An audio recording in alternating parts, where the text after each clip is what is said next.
નર્મદા ઉત્તર વાહિની પરિક્રમા માર્ગ પર શહેરાવ અને તિલકવાડા ખાતે નર્મદા નદી ઓળંગવા માટે હંગામી પુલ બનીને તૈયાર થયો છે. પરિક્રમાવાસીઓ માટે આ હંગામી પુલને નાંદોદના ધારાસભ્ય ડોક્ટર દર્શનાબેન દેશમુખે ખુલ્લો મૂક્યો હતો. હવે આ પુલ બનવાથી પરિક્રમા કરતા શ્રદ્ધાળુઓને કોઈ પણ સમસ્યાનો સામનો નહીં કરવો પડે.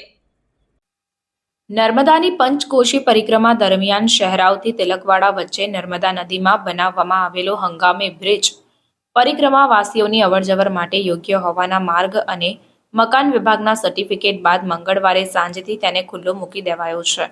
નવો બ્રિજ ખુલ્લો મુકાયા બાદ પરિક્રમાવાસીઓ બોટની સાથે સાથે પગપાળા પણ નદી પાર કરી શકશે અને તેમને બોટમાં બેસવા માટેની લાઇનમાં ઊભા રહેવામાંથી મુક્તિ મળશે.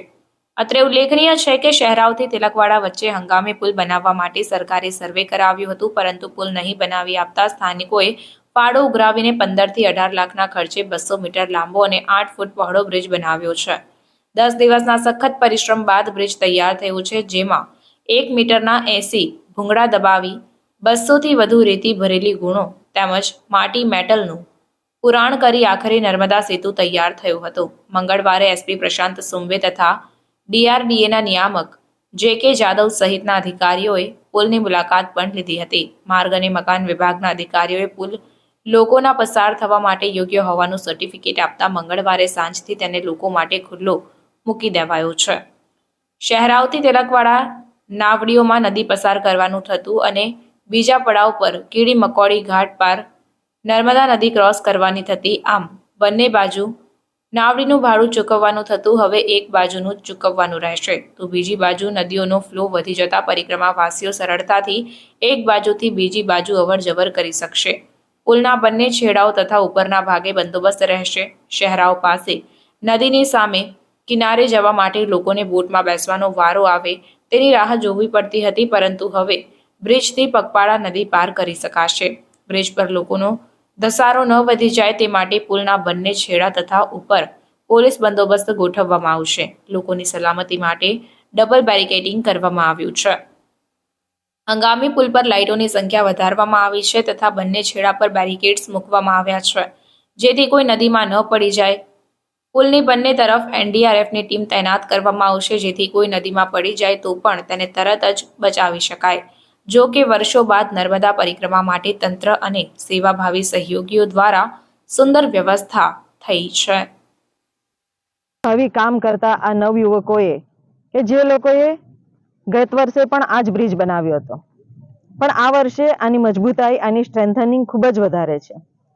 અને આ બ્રિજમાં કામ કરતા આ નવયુવાનો, એમાં જલ્પેશભાઈ પટેલ, હિતેશભાઈ પટેલ, પિન્ટુભાઈ પટેલ, વિરેન્દ્રસિંહ ગોહિલ અને એમની આખી ટીમ, જે લોકોએ સતત 6 દિવસ સુધી આ માર્ગને સુગમ બનાવવા માટે, આ બ્રિજના કામ માટે આ તાપ તડકામાં પાણીમાં રહીને એમની સાથે એમની ટીમ, કે જેમાં 50 થી 60 જેટલા વિવિધ સમાજના લોકોએ પણ આ બ્રિજ બનાવવા માટે ખૂબ જ જહેમત ઉઠાવી. આજે જ્યારે આ બ્રિજ સંપૂર્ણપણે તૈયાર થઈ ગયો છે અને ભાવિક ભક્તોને આ બ્રિજ ઉપરથી સામે કિનારે જવા માટે સુગમતા રહે એ હેતુસર અહીંના ઇજનેરશ્રીએ પણ આ બ્રિજ સારો છે અને એની સ્ટ્રેન્થનિંગ સારી છે એ અંગેનું સર્ટિફિકેટ પણ આજે આપી દેવામાં આવ્યું છે. અને આજ રોજના દિવસે ચૈત્ર મહિનાનો આ પાવન પવિત્ર તહેવાર ચાલી રહ્યો છે અને એમાં પણ આજે 8મનો દિવસ છે, ત્યારે માં નર્મદા મૈયાના આ પરિક્રમા માર્ગમાં આજે આ બ્રિજને વિધિવત રીતે લોકો માટે, ભાવિક ભક્તો માટે આજે ખુલ્લો મૂકવામાં આવી રહ્યો છે. અને માં નર્મદા મૈયા ભાવિક ભક્તોને પણ એમના આશીર્વાદ આપે અને આજે નવયુવાનોએ 15 થી 17 લાખના ખર્ચે આ હંગામી બ્રિજ તૈયાર કર્યો છે. ખાલી ને ખાલી સેવા ભાવનાથી અને લોકોને મદદરૂપ થવાની ભાવનાથી આ સેવા સેતુ જ્યારે તૈયાર કર્યો છે, ત્યારે માં રેવાના આ સેવા સેતુને લોકો સુધી પહોંચાડવા માટે આજે આ માર્ગને ખુલ્લો મૂકવામાં આવી રહ્યો છે, આ બ્રિજને ખુલ્લો મૂકવામાં આવી રહ્યો છે. ત્યારે આ સમગ્ર ટીમને માં રેવાના, માં નર્મદાના આશીર્વાદ એમને સદાય મળતા રહે. અને એટલે જ કહેવાય છે કે માં નર્મદા મૈયાના દર્શન માત્ર કરવાથી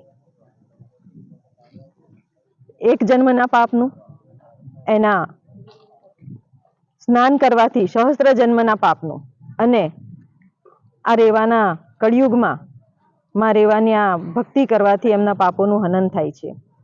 એટલે કે સ્મરણ માત્ર કરવાથી 1 જન્મના પાપનું અને દર્શન માત્રથી 3 જન્મના પાપનું અને સ્નાન કરવાથી સહસ્ત્ર જન્મના પાપનું આ કળિયુગમાં માં રેવા એનું હનન કરે છે. ત્યારે આજે આ સેતુ જ્યારે ખુલ્લો મૂકવામાં આવી રહ્યો છે ત્યારે માં રેવા સૌનું કલ્યાણ કરે, સમગ્ર ગુજરાતનું કલ્યાણ કરે, નર્મદા જિલ્લાનું પણ કલ્યાણ કરે અને સમગ્ર ભાવિક ભક્તોનું કલ્યાણ કરે એવા આશીર્વાદ માં રેવાના સૌને મળી રહે અને નર્મદા મૈયા સૌને આશીર્વાદ આપે એવી જ પ્રાર્થના કરીએ છીએ.